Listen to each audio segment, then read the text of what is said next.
I think love is not a narrow thing. It's not like, oh, you meet this person, we in love, we are together. But that's just one way to look at it. And I think love as a feeling is so much spread that when you start being true to yourself, it's not that easy. You feel love one day and then the next day you just don't.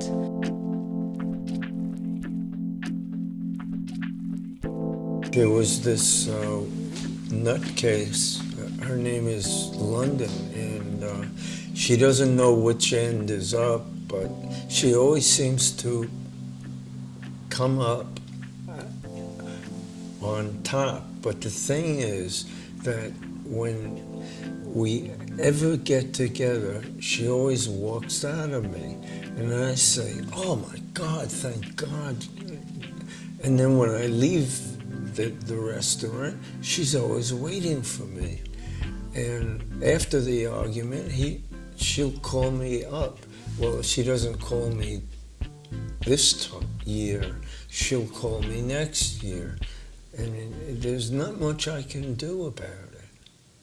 Relationships don't fucking work in 2013, 14, 15, 16, 17. There's Facebook, Instagram, Twitter. Like, there's too much social networking for me to stay with one fucking person. And in addition, I travel, like, the world, or I like to consider that in 5 years I will. And I meet a lot of people. So I think it's an outdated regime, even, that doesn't apply to our current society. I really do. And I think that the only way to have a healthy relationship is to have an open relationship, is to be 100% honest with someone. Like, hey, I love you. I want you in my life. However, at the same time, I kind of want to fuck other people.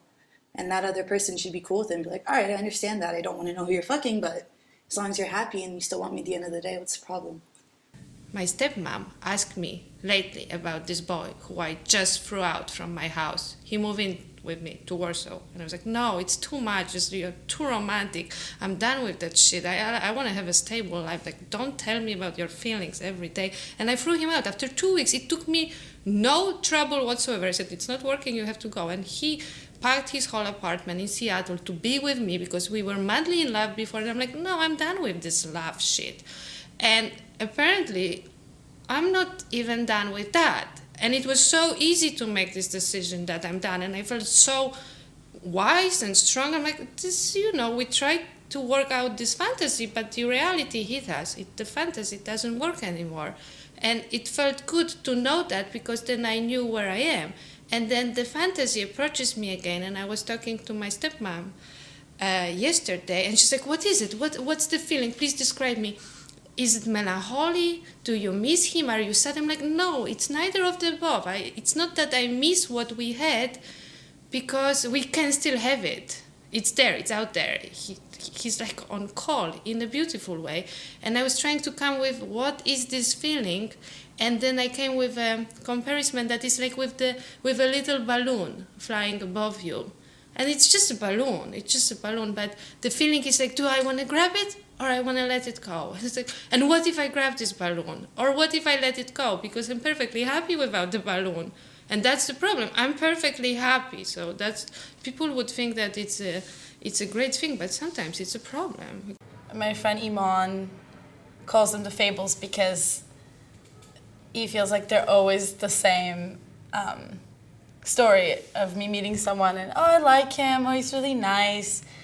Oh, he's really talented and he's inspiring, and we sat under the moonlight and listened to piano at the park and blah, blah, blah. And then 2 weeks into it, I'm like, I hate him. He's boring, da-da-da-da-da.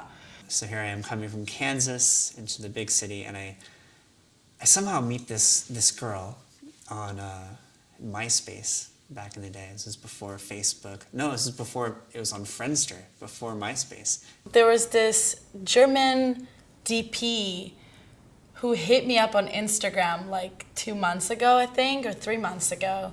He's like, hey, my name is Pat. I really like your photography. I'm coming to New York for 3 weeks. This is the time window, and I'd love to do something.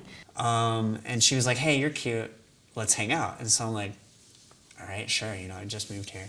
And so I meet her, and she lives in the Lower East Side. And at the time, I was living Upper West Side. So I come down, and I'd only been here for maybe a month.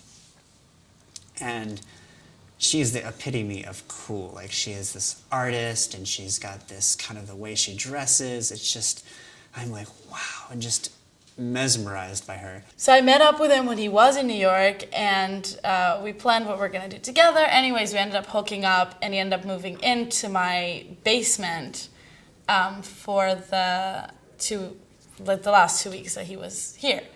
So here I am, just probably making the worst impression. And she definitely shoos me off eventually, which I just take it as, you know, like our evening has ended. The next day I email her and I'm like, that was so amazing, and, you know, I had a great time, and I never heard from her for you know, ever. 2 days ago, I get this direct message on Instagram from some really pretty girl, and she's like, hey, this is Pat's girlfriend or ex-girlfriend now.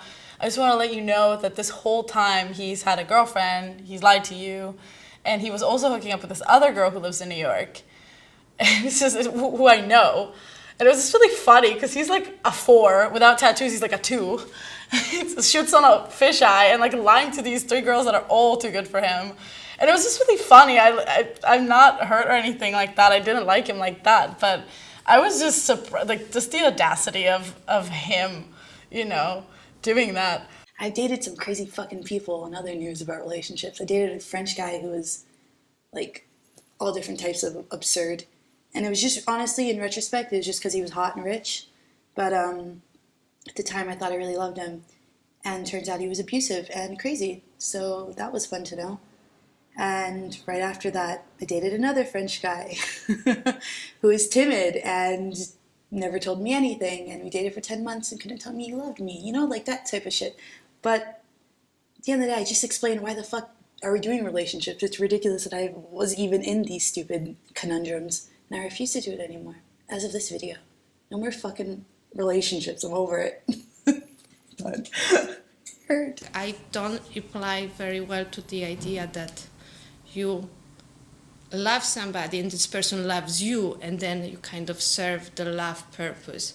So I guess that's what I am being torn apart by right now, the different fantasies about love. And when I say fantasy, it's actually, for me, it's very true. The fantasy becomes more true than the reality itself. The reality is more of me trying to judge the fantasy and nail it down and make it mundane, so it doesn't flourish anymore. So let's say that's the key of me being torn apart right now. I fell in love with this man. He's from Russia. We couldn't be from like 2 more different places, but I feel completely at home with him. And I know that he cares for me. I know that he loves me.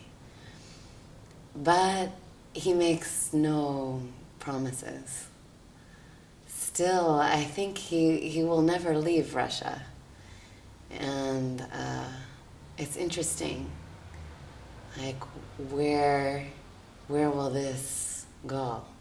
I'm interested myself sometimes. I don't know how I will react to him or what I will accept or not accept. I needed a photographer to do the backdrops. And I heard of this photographer. And his name was Arnold. He had traveled. We're talking about in the 60s now. You know, so this goes way back, you know. And I need someone that felt passionate about the travels that I felt. And he was the one, because I was even buying his work.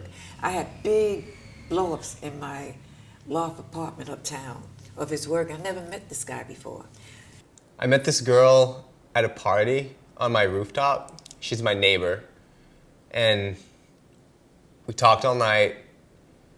Next day I thought about her a lot. And the day after that, she came to my apartment really drunk and with her friend. And the friend left and we sat there and talked for hours. And then ever since, it's been like 2 weeks now, we've been together all the time. It's really different. I've never had quite something like this before. When I finally met this photographer, we had both been to the same places. And I said, I know your work. He said, well, where? I said, I've been buying your work for years. I had no idea it was your work. And it was the interesting part was that we was friends for years after that. And that was it. Like, we liked each other immediately. Like, it was like love at first sight kind of thing. It's never happened to me before. Like, it's always been a struggle, one way or the other. It's always been a struggle, and this has been so easy. And that's kind of how it should be. Like, I think that's how it should be, at least. Like, love should be easy. Arnold, my husband's a little slight-built man with these huge cameras, and he's taking pictures. For instance, we was in a Land Rover, and he's taking pictures of the elephant coming towards us. And take another time, we had to go on this high cliff. He looked like if you sneezed, he was going to fall off the mountain. And my point is that I lived Indiana Jones before they did the movies. Every other relationship I have has been like very difficult in some way or other. Like, at the beginning, it might seem like really nice and everything, and that's kind of scares me about this one. Like, it's only been like a short period of time. Like, the magic might disappear, and I might like be like, holy shit! Like, what happened? That was just like a really amazing 2 weeks or month or a year or however long I'm gonna see this person for. But I don't know. I think love should be easy. They had picked us again, Channel 7, to do Renew Our Vows. And again, I was blessed, my husband and I, and we won that trip to Renew Our Vows. And that was one of the stories that won, because they liked the way what went down with us as friends first, and then a couple. And that was one of my really good points to highlight in my life, you know, to meet someone so adventurous, not unafraid. We both had a lot of guts, you know, we both were gutsy and took risks and took chances and just grabbed life by the balls, you know. And so it was a good time. It was a good place, you know.